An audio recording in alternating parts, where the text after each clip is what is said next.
Je me tenais là, immobile sous la pluie torrentielle de Paris, mes larmes se fondant dans les gouttes froides qui ruisselaient sur mon visage. Tandis que Margot s'éloignait, sa silhouette se perdant dans la brume des rues sombres. Comment as-tu pu me trahir ainsi, Léna? Hurla-t-elle d'une voix brisée, avant de claquer la porte de notre appartement, laissant derrière elle un vide abyssal qui me transperçait le cœur comme une lame affûtée. En cet instant, je compris que les secrets enfouis depuis notre enfance venaient d'exploser, menaçant de détruire tout ce que nous avions construit ensemble. C'était il y a des années, dans les ruelles étroites de Marseille, que tout avait commencé. J'avais 7 ans quand Madame Isabelle, une femme au cœur d'or originaire d'Espagne, m'avait trouvé errant dans un orphelinat surpeuplé. Elle n'était pas riche, mais son âme généreuse l'avait poussée à adopter non pas un, mais 5 enfants abandonnés, moi, Léna, avec mes boucles châtaines et mes yeux vert curieux, Margot, la plus âgée à 9 ans, aux cheveux noirs comme l'ébène et au tempérament de feu hérité de ses racines andalouses, puis Sophie, 8 ans. Blonde et timide, Camille, 6 ans. Espiègle avec ses taches de rousseur, et enfin la petite Élise, 5 ans. Aux yeux bleus innocents. Isabelle nous appelait ses 5 étoiles filantes, tombées du ciel pour illuminer sa vie solitaire après la perte de son mari. Nous avons grandi dans une petite maison provençale, imprégnée des arômes de paella et de ratatouille que Isabelle mélangeait avec amour, fusionnant ses origines espagnoles à la culture française. Les jours étaient rythmés par les rires et les disputes enfantines. Mais déjà, des ombres planaient. Margot et moi partagions une connexion inexplicable. Un lien qui allait au-delà de la sororité adoptive. Elle me protégeait farouchement, comme une louve, et je la suivais partout, fascinée par sa force. Mais Isabelle, avec son éducation catholique stricte influencée par son enfance à Séville, instillait en nous des valeurs traditionnelles, la famille, l'honneur et l'interdiction absolue de toute déviance. Les premières fissures apparurent à l'adolescence. À 14 ans, je surpris Sophie en train d'embrasser une camarade de classe dans le jardin. Mon cœur battit la chamade. Non de dégoût, mais d'une reconnaissance muette. Sophie me fit jurer le secret, terrifiée par la réaction d'Isabelle. Si elle l'apprend, elle nous reniera toutes, murmura-t-elle, les yeux emplis de peur. Je gardai le silence, mais ce moment planta en moi les graines d'un doute profond sur ma propre identité. Margot, elle, semblait intouchable. À 16 ans, elle excellait au lycée, rêvant de devenir avocate pour défendre les opprimés. Inspirée par les récits de lutte sociale que Isabelle lui contait sur l'Espagne franquiste. Pourtant, lors d'une fête scolaire, je la vis danser avec une intensité presque sauvage, ses yeux fixés sur une fille aux allures bohèmes. Jalouse sans comprendre pourquoi, je m'enfuis, le cœur serré. Cette nuit-là, dans notre chambre partagée, elle me confia, Léna.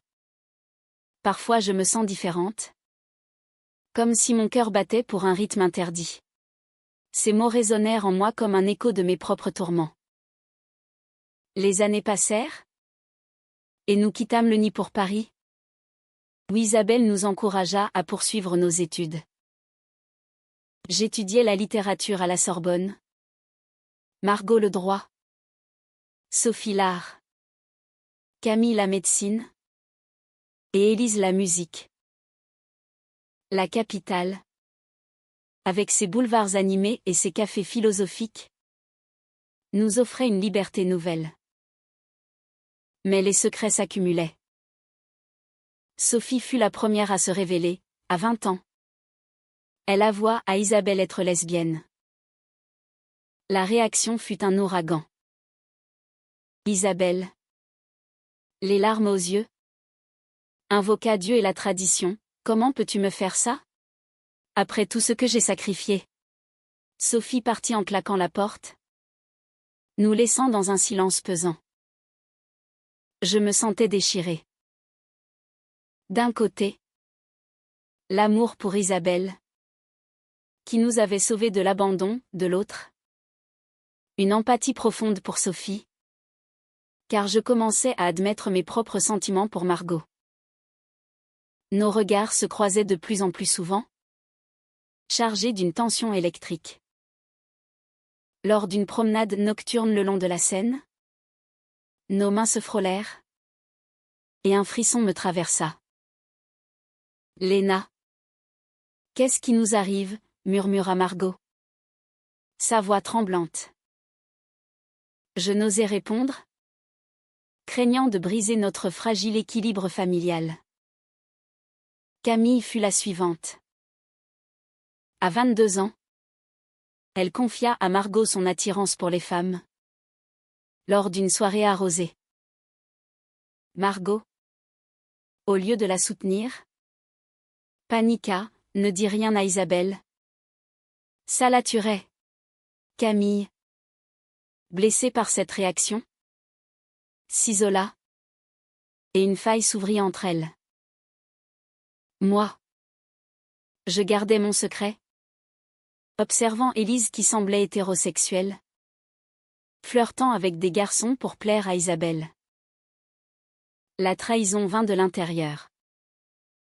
Un jour, je découvris des lettres cachées dans la chambre de Margot, des correspondances passionnées avec une femme nommée Clara, une collègue de l'université.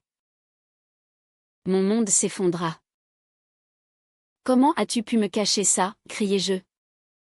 Les lettres froissaient dans mes mains. Margot, pâle, balbutia, je ne voulais pas te blesser. Léna. Mais toi, qu'en est-il de tes regards qui me brûlent? Ce fut le début d'une confrontation explosive, où nos sentiments refoulés jaillirent comme un torrent. Isabelle, sentant la tension, organisa un dîner familial pour ressouder les liens. Ce soir-là, autour de la table chargée de plats espagnols, les masques tombèrent. Sophie, revenue pour l'occasion, défia Isabelle, maman. Accepte-nous tels que nous sommes. Camille renchérit, avouant son orientation. Margot, sous pression, explosa, et moi aussi. Je suis lesbienne. Et Léna. Elle s'arrêta, me fixant avec un mélange de défi et d'amour. Le chaos s'ensuivit. Isabelle, choquée, accusa l'éducation parisienne de nous avoir corrompus, invoquant ses racines conservatrices. J'ai élevé des filles pour qu'elles fondent des familles normales, hurla-t-elle. Élise, en larmes, se rangea du côté d'Isabelle, craignant de perdre sa mère adoptive. Je me sentis trahi par Margot qui avait failli me dénoncer, et par Isabelle qui semblait rejeter notre essence même. Cette nuit marqua le début d'une période sombre. Sophie et Camille s'éloignèrent, formant leur propre cercle à Montmartre. Margot et moi, piégés dans notre appartement partagé, oscillions entre disputes violentes et moments de tendresse volée. Pourquoi m'as-tu presque trahi? Lui demandai-je un soir, blotti contre elle malgré tout. Par peur. Léna. Peur de t'aimer ouvertement dans cette famille brisée. Les mois suivants furent un tourbillon d'émotions. Isabelle, rongée par la culpabilité, consulta un prêtre et lut des livres sur l'acceptation. Mais ses tentatives de réconciliation étaient maladroites, provoquant plus de blessures. Un jour, elle découvrit une photo de Margot et moi, main dans la main, et confronta Margot, c'est incestueux. Vous êtes sœurs. Margot, furieuse, répliqua, pas de sang? Maman. Seulement l'amour que tu nous as appris. Mon cœur se déchirait entre loyauté envers Isabelle et passion pour Margot. Élise, jalouse de notre closeness, répandit des rumeurs auprès d'amis communs, amplifiant les tensions. Vous détruisez tout, me lança-t-elle lors d'une dispute. Je me sentais monstre. Coupable d'avoir semé le chaos dans cette famille recomposée. Pourtant, au milieu du tumulte, des lueurs d'humanité émergeaient. Sophie organisa une rencontre secrète avec Isabelle dans un café du Marais, où elles parlèrent des heures. Isabelle confia ses peurs. Héritée d'une Espagne répressive, j'ai vu des amis persécutés pour leur amour. Je voulais vous protéger. Sophie, émue, répondit, l'amour n'est pas une menace. Maman, Margot et moi. Quant à nous, affrontions nos démons. Une nuit d'orage. Elle m'avoua, Clara n'était qu'une distraction pour oublier toi. Nos lèvres se frôlèrent enfin. Dans un baiser chaste mais chargé d'années de désirs refoulés. Ce fut le tournant, nous décidâmes de lutter pour notre amour, malgré les obstacles. Le climax survint lors d'une fête de famille en Provence, pour l'anniversaire d'Isabelle. Les tensions culminèrent quand Élise, ivre, révéla publiquement nos secrets restants. Léna et Margot s'aiment. C'est dégoûtant, hurla-t-elle. Isabelle, face à la vérité nue, s'effondra en sanglots. Mais au lieu de rejeter, elle nous serra dans ses bras, mes étoiles. Pardonnez-moi. L'amour est amour. Peu importe sa forme. Cette révélation libéra nos âmes. Sophie et Camille revinrent. Élise s'excusa, rongée par sa propre confusion identitaire. Des années plus tard, notre famille, marquée mais unie, célébrait les unions, Sophie avec sa compagne, Camille seule mais épanouie, et Margot et moi, main dans la main, sous le soleil de Marseille. Ainsi, les ombres du passé s'estompèrent, laissant place à une lumière humaine, où l'acceptation triomphait des préjugés. Les souvenirs affluent comme les vagues de la Méditerranée, me ramenant à ces jours où l'innocence cédait la place à la tourmente. Après la révélation d'Élise, Isabelle nous invita toutes à une retraite en Provence, dans la maison de notre enfance. Il est temps de guérir, dit-elle d'une voix tremblante. Ses yeux marrons, hérités de son Andalousie natale, emplis d'une vulnérabilité nouvelle. Nous acceptâmes, méfiantes, mais espérant un miracle. Le voyage en train depuis Paris fut tendu. Margot et moi étions assises côte à côte, nos doigts entrelacés sous la table. Un geste défiant face au regard curieux des passagers. Sophie, avec son sac rempli de toiles inachevées, murmurait des encouragements à Camille, qui fixait le paysage défilant, perdu dans ses pensées médicales. Élise, isolée à l'autre bout du wagon, pianotait nerveusement sur son téléphone, évitant nos yeux. Arrivée à la maison, l'air embaumait le thym et le romarin, rappelant nos jeux d'enfants. Isabelle nous accueillit avec un festin, tapas espagnol mélangé à des salades niçoises. un pont culinaire entre ces mondes. Mais la conversation tourna vite au vinaigre. Comment en sommes-nous arrivés là? Demanda Isabelle, brisant le silence. Sophie, toujours directe, répondit, parce que tu nous as élevés dans la peur du jugement. Maman. Les accusations fusèrent. Camille reprocha à Isabelle son conservatisme. Tes histoires d'Espagne franquiste nous ont terrifiés. Margot, protectrice, défendit Isabelle, elle nous a sauvés de la rue. Moi, je restais muette, observant le chaos, sentant mon cœur se serrer à chaque mot blessant. Cette nuit-là, Margot et moi nous réfugiâmes dans le jardin. Sous les étoiles. Elle me serra contre elle. Léna. Promets-moi que rien ne nous séparera. Ses lèvres effleurèrent mon front. Un geste tendre qui apaisa momentanément mes doutes. Mais au matin, une nouvelle bombe explosa. Élise avoua avoir contacté un oncle conservateur d'Isabelle en Espagne, lui racontant tout. Je l'ai fait par peur. Pour te protéger. Maman, pleura-t-elle.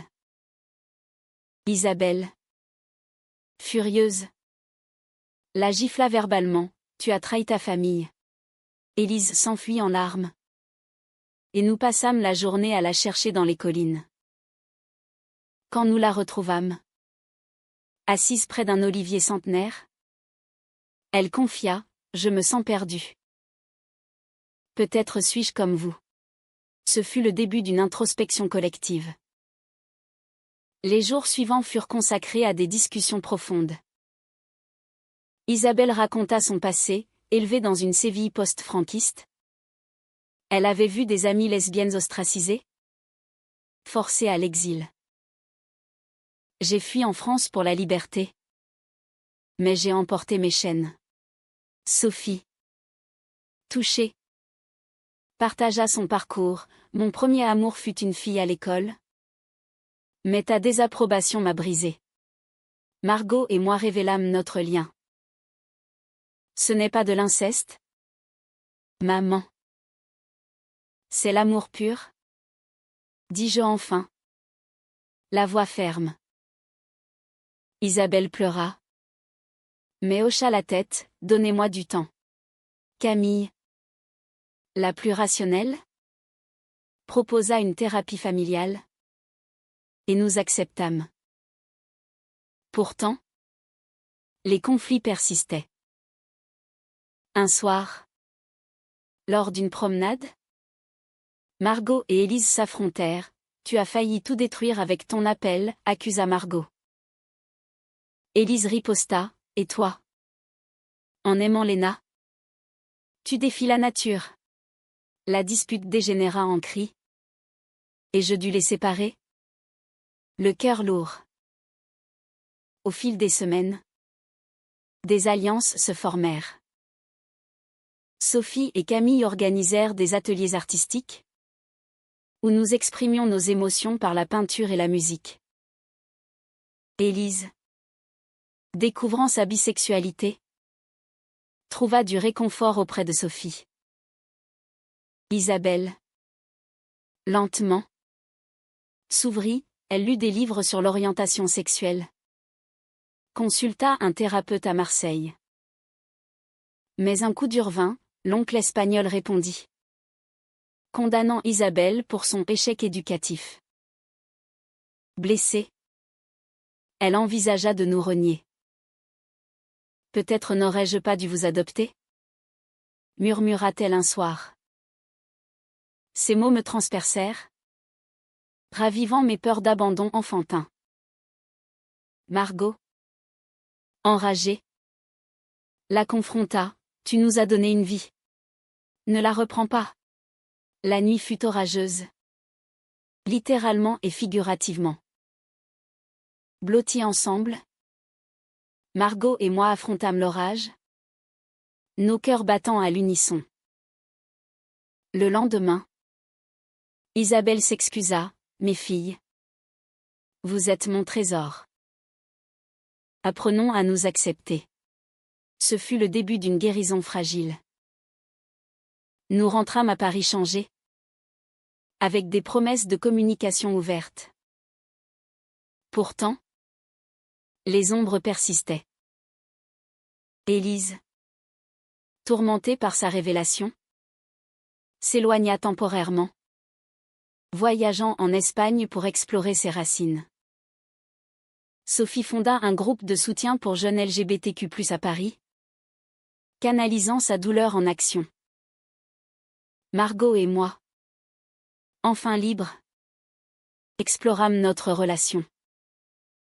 Des promenades main dans la main au Louvre, des dîners intimes avec vue sur la Tour Eiffel. Mais la société française, malgré sa tolérance, nous réservait des regards hostiles, rappelant que le combat n'était pas fini. Un jour, Camille reçut une offre de stage à l'étranger. Je pars pour réfléchir, dit-elle. Son départ nous attrista, mais renforça nos liens. Isabelle, pour se racheter, organisa des voyages familiaux, mélangeant culture française et espagnole, flamenco à Séville, opéra à Paris. Au milieu de ces évolutions, je me questionnais sur mon rôle. Étais-je la cause du chaos? Margot me rassurait, non. Tu es la lumière qui révèle la vérité. Les mois passèrent, et Élise revint transformée, acceptant son identité. L'Espagne m'a montré que l'amour transcende les frontières, dit-elle. Isabelle, fière, l'embrassa. Notre famille, autrefois brisée, se recomposait pièce par pièce. Mais un secret persistait, Isabelle elle-même avait aimé une femme dans sa jeunesse, réprimée par la société. Sa confession, lors d'un dîner, nous unit définitivement, j'ai vécu dans le déni. Pas vous. Ainsi, les tourments intérieurs s'apaisaient, laissant place à une harmonie humaine, où l'amour triomphait des chaînes du passé.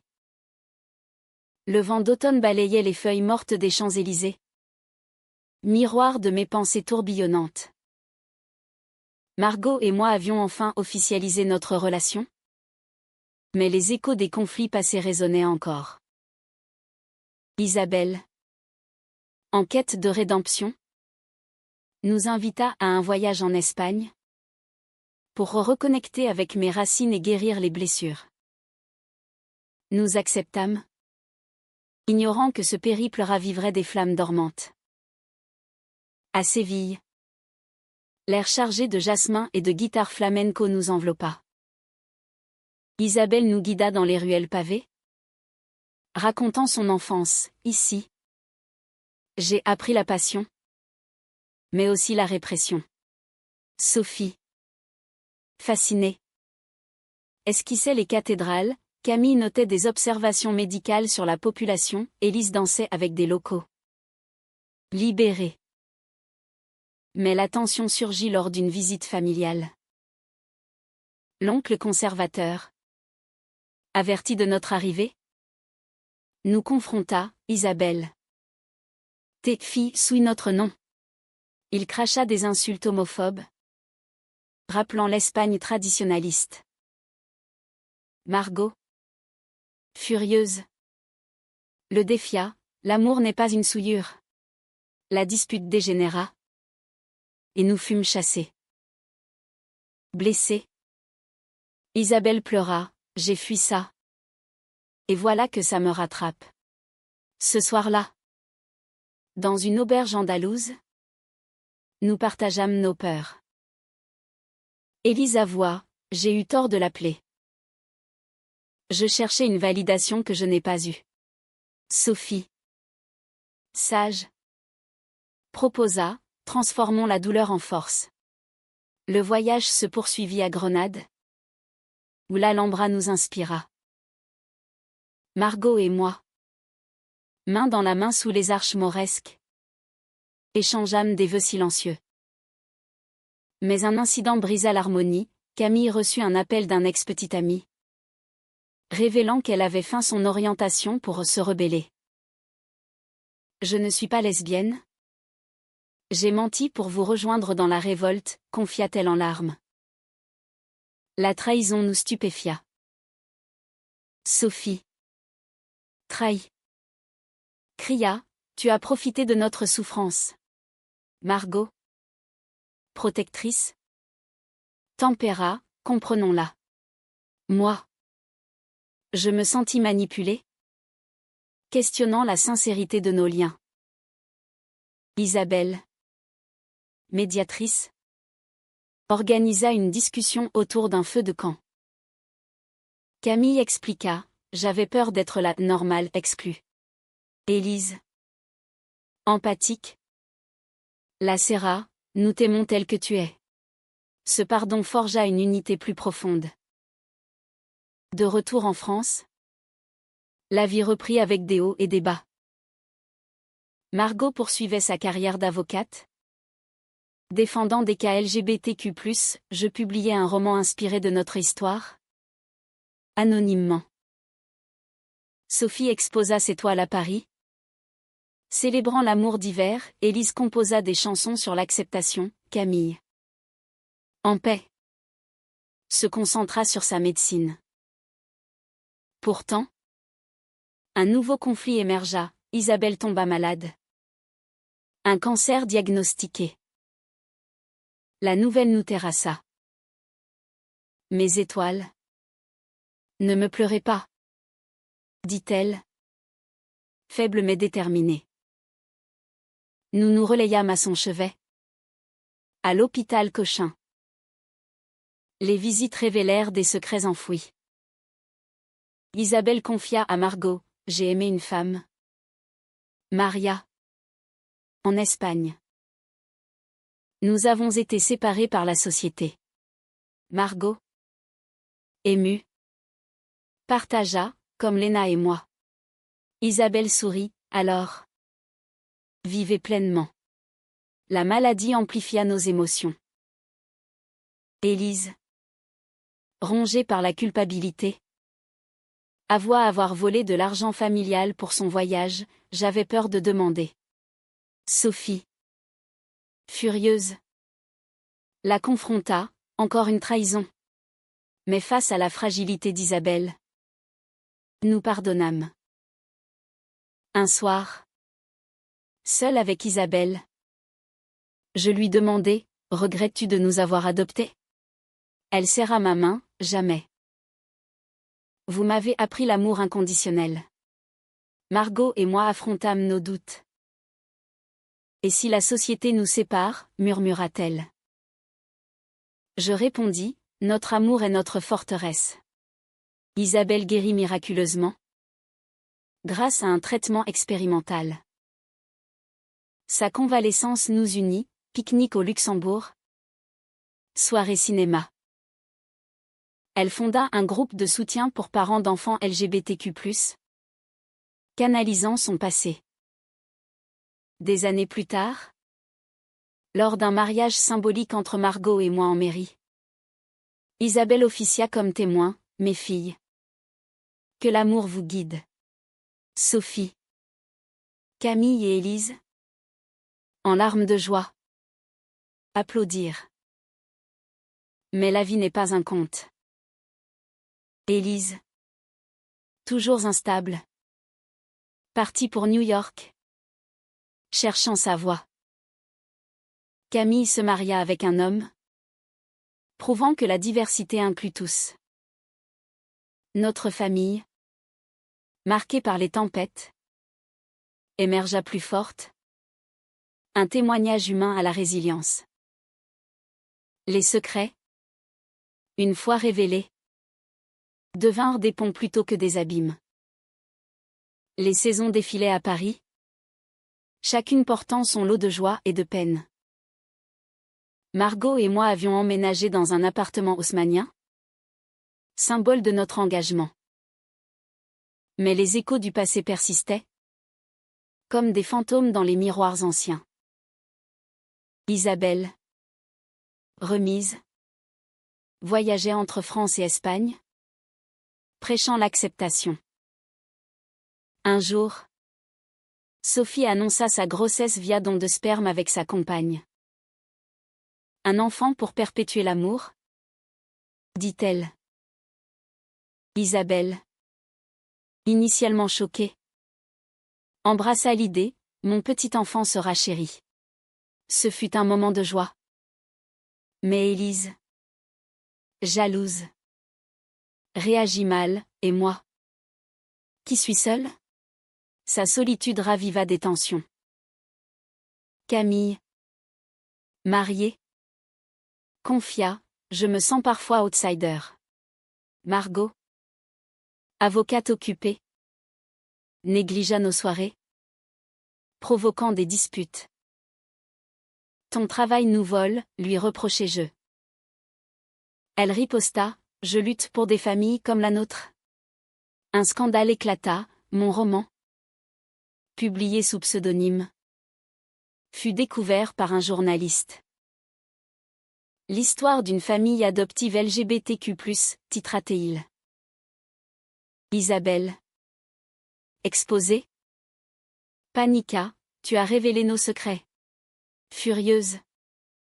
Elle me confronta, c'est une trahison. Blessée. Je défendis, c'est une catharsis. Maman. Pour aider d'autres. Margot me soutint, Léna a raison.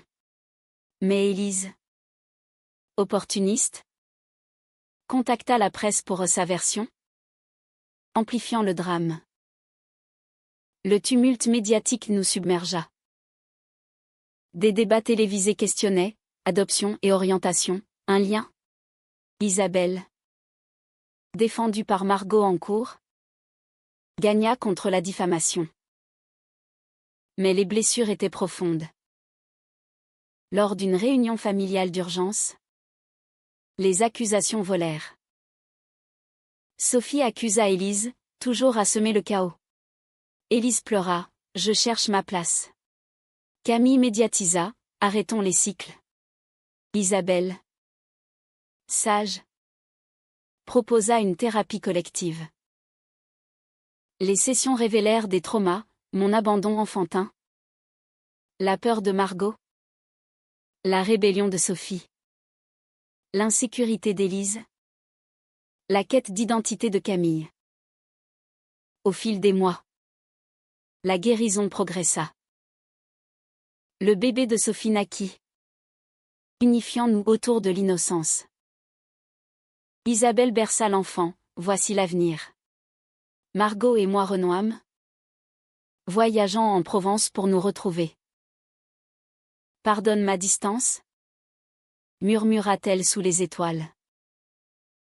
Nos étreintes, chastes mais passionnées, renforcèrent notre lien.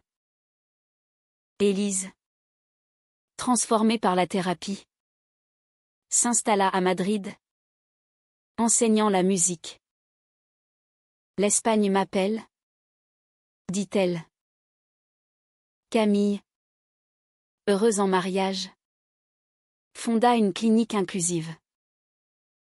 Un anniversaire marqua le point culminant, les 60 ans d'Isabelle. Nous organisâmes une fête à Séville, fusionnant culture. Flamenco et vin français coulèrent, symbolisant notre hybridité. Lors du toast, Isabelle déclara, mes 5 étoiles, vous avez illuminé ma vie. Malgré les tempêtes, l'amour prévaut. Des larmes coulèrent, mélange de joie et de regret. Pourtant, un twist final, Élise révéla être lesbienne, en couple avec une Espagnole. Gênée pour plaire? Avoua-t-elle. Isabelle l'embrassa, bienvenue dans la lumière. Ainsi, 3 d'entre nous Sophie, Élise et moi embrassions notre vérité, avec Margot à mes côtés. Camille, hétérosexuel, complétait le tableau divers. Notre histoire, riche en drames, enseignait l'humanité, l'acceptation naît des épreuves. Les secrets, une fois libérés, forgeaient des âmes résilientes. Les années s'écoulaient comme le Seine, emportant les débris des conflits passés. Margot et moi célébrions notre 10e anniversaire, entourés de notre famille élargie. Isabelle, octogénaire vibrante, voyageait encore, ambassadrice de tolérance. Sophie, mère accomplie, exposée internationalement. Camille dirigeait sa clinique et Lise, musicienne renommée, vivait entre Madrid et Paris. Mais la vie réservait une dernière épreuve. Isabelle, affaiblie par l'âge, confia un secret ultime, j'ai une sœur cachée en Espagne. Lesbienne exilée. Je l'ai reniée par peur. Choquée. Nous l'encourageâmes à la retrouver. Le voyage à Séville fut émouvant. Rencontrer tante Maria, âgée mère radieuse, révéla des parallèles, j'ai aimé en secret. Comme vous. Isabelle pleura, pardonne-moi. Maria embrassa, le temps guérit. Cette réunion scella notre saga. De retour, Isabelle rédigea ses mémoires, inspirant des générations. Margot et moi adoptâmes un enfant, perpétuant le cycle d'amour. Comme Isabelle nous a sauvés, dis-je. Les conflits d'antan, source de croissance, nous avaient rendus empathiques. Nous organisions des conférences sur l'acceptation familiale, transformant la douleur en lumière. Un soir, sous la pluie parisienne écho de notre hook initial, Margot murmura, malgré les trahisons, les secrets, nous avons vaincu. Je répondis, l'amour humain triomphe. Notre histoire, dramatique et poignante, se concluait sur une note personnellement, une famille unie, où les différences enrichissaient et l'humanité prévalait.